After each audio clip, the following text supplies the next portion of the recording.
Friends, YouTube channel में आप सभी का स्वागत है।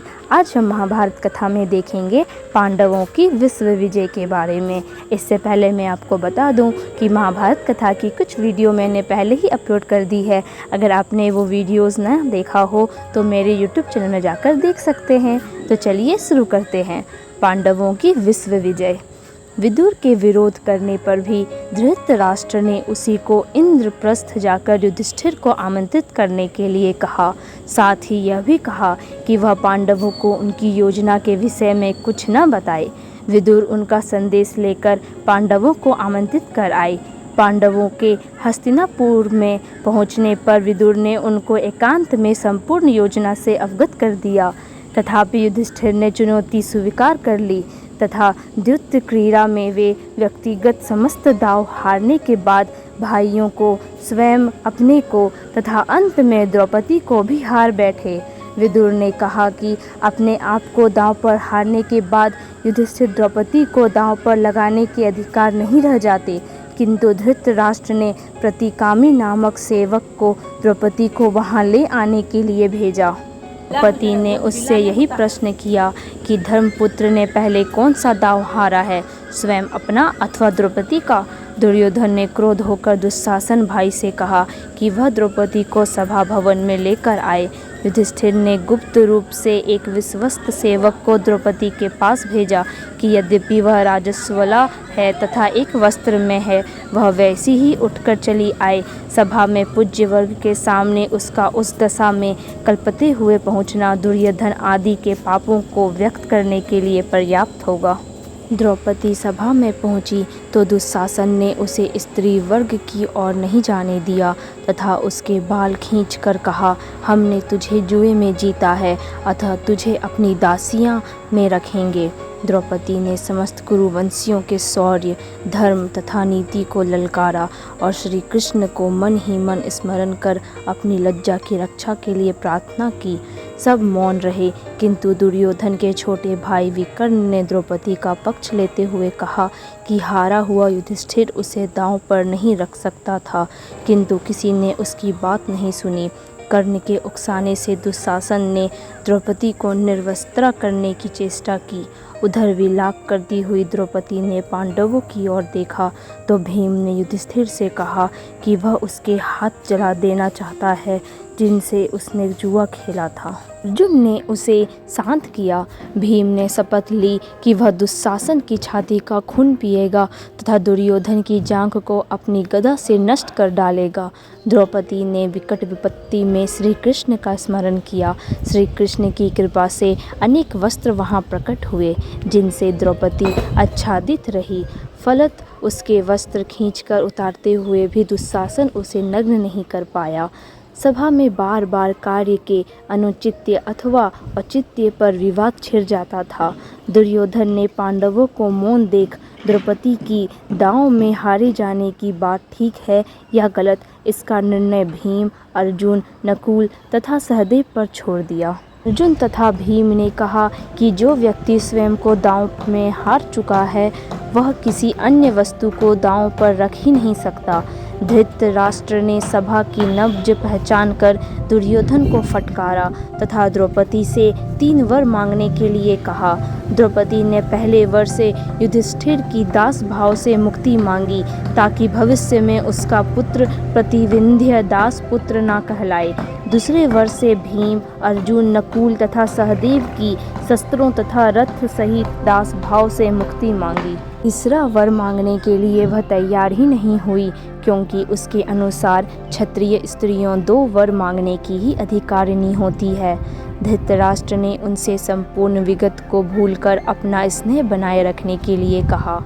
धृतराष्ट्र ने उनके खांडव बन जाने से पूर्व दुर्योधन की प्रेरणा से उन्हें एक बार फिर से जुआ खेलने की आज्ञा दी। यह तय हुआ कि एक ही दांव रखा जाएगा। पांडव अथवा धृतराष्ट्र पुत्रों में से जो भी हार जाएंगे वे मृग चर्म धारण कर 12 वर्ष वनवास करेंगे और 1 वर्ष अज्ञातवास में रहेंगे। उस 1 वर्ष में यदि उन्हें पहचान लिया गया तो फिर से 12 वर्ष का वनवास भोगना होगा। भीष्म, विदुर, द्रोण आदि के रोकने पर भी द्यूत क्रीड़ा हुई जिसमें पांडव हार गए। छड़ी शकुनी जीत गया। वनगमन से पूर्व पांडवों ने शपथ ली कि वे समस्त शत्रुओं का नाश करके ही चैन की सांस लेंगे। पुरोहित के नेतृत्व में पांडवों ने द्रौपदी को साथ ले वन के लिए प्रस्थान किया। पुरोहित साम मंत्रों का गान करते हुए आगे की ओर बढ़े। वे कहकर गए थे कि युद्ध में कौरवों के मारे जाने पर उनके पुरोहित भी इसी प्रकार साम गान करेंगे। युधिष्ठिर ने अपना मुंह ढका हुआ था। वे अपने क्रोध नेत्रों से देखकर किसी को भस्म नहीं करना चाहते थे। भीम अपने बाहु की ओर देख रहा था, अपने बाहुबल को स्मरण कर रहा था। सहदेव ने मुंह पर मिट्टी मली हुई थी, दुर्दीन में कोई पहचान न ले।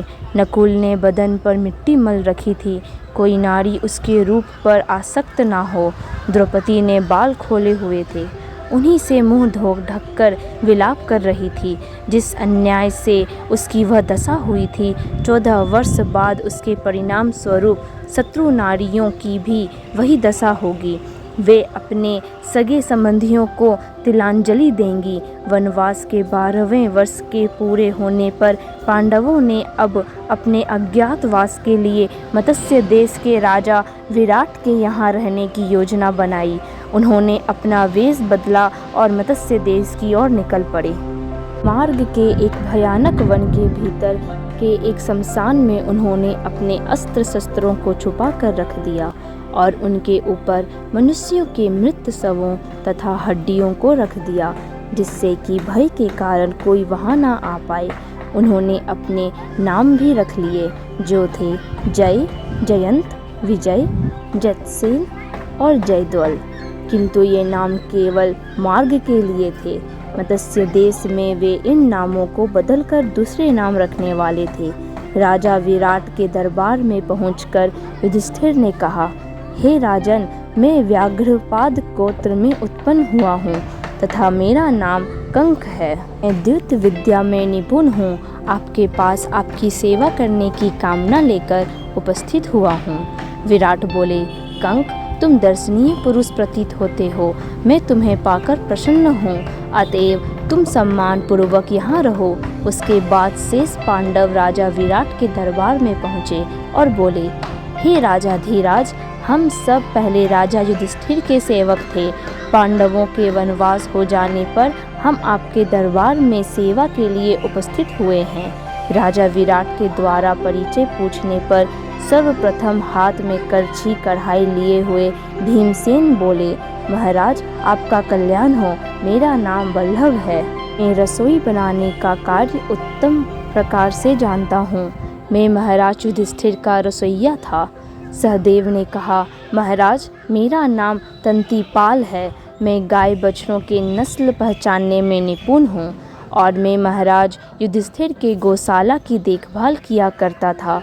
नकुल बोले, हे मत्स्याधिपति, मेरा नाम ग्रांथिक है। मैं अश्व विद्या में निपुण हूँ। राजा युधिष्ठिर के यहाँ मेरा काम उनके अश्वशाला की देखभाल करना था। महाराजा विराट ने उन सभी को अपनी सेवा में रख लिया। अंत में उर्वशी के द्वारा दिए गए शापवश नपुंसक बने, हाथी दांत की चूड़ियां पहने तथा सिर पर चोटी गूंथे हुए अर्जुन बोले, हे मत्स्यराज, मेरा नाम बृहन्नला है। मैं नृत्य संगीत विद्या में निपुण हूँ। कि मैं नपुंसक हूँ, इसलिए महाराज युधिष्ठिर ने मुझे अपने अंतःपुर की कन्याओं को नृत्य और संगीत सिखाने के लिए नियुक्त किया था। बृहन्नला के नृत्य संगीत के प्रदर्शन पर मुग्ध होकर उसकी नपुंसकता की जांच करवाने के पश्चात महाराज विराट ने उसे अपनी पुत्री उत्तरा की नृत्य संगीत की शिक्षा के लिए नियुक्त कर लिया। इधर द्रौपदी राजा विराट की पत्नी सुदेशना के पास जाकर बोली, महारानी, मेरा नाम सेरंधी है। मैं पहले धर्मराज युधिष्ठिर की महारानी द्रौपदी की दासी का कार्य करती थी, किंतु उनके वनवास चले जाने के कारण मैं कार्य मुक्त हो गई हूँ। अब आपकी सेवा की कामना लेकर आपके पास आई हूँ। सेरंधी के रूप, गुण तथा सौंदर्य से प्रभावित होकर महारानी सुदेशना ने उसे अपनी मुख्य दासी के रूप में नियुक्त कर लिया। इस प्रकार पांडवों ने मत्स्य देश के महाराज विराट की सेवा में नियुक्त होकर अपने अज्ञातवास का आरंभ किया। आशा करती हूँ कि यह कहानी आपको काफ़ी पसंद आई होगी। अगर आपको कहानी पसंद आई है तो आप इसे लाइक करें, शेयर करें और रोज़ाना कहानियाँ सुनने के लिए YouTube चैनल को भी सब्सक्राइब करें। धन्यवाद।